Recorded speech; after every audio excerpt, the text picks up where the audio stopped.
quick question. What's up? So, I've been thinking about getting the Bolt EUV. You definitely should. It's the best car. Really? Yeah. The only thing I'm a little bit nervous about is if I'll have enough charge to get me where I need to go each day. I'm sure you would. How many miles does it take you to get to work? I'd say roughly 10 to 12. Oh, perfect. The Bolt EUV gets about 250 miles of range on a full charge. So Wow. really, you can go to and from work all week, and you probably wouldn't even get charged again until the weekend. That's awesome. Yeah.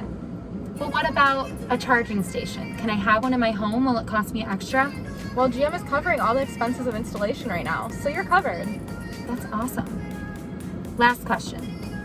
Storage. What is that like? Do I have enough room for my groceries? What about friends in the car? Oh, absolutely. You'd have plenty of room. I can fit up to 5 people in here, and the trunk space is bigger than previous models. And there's even a second level of trunk storage. Wow, I'm sold.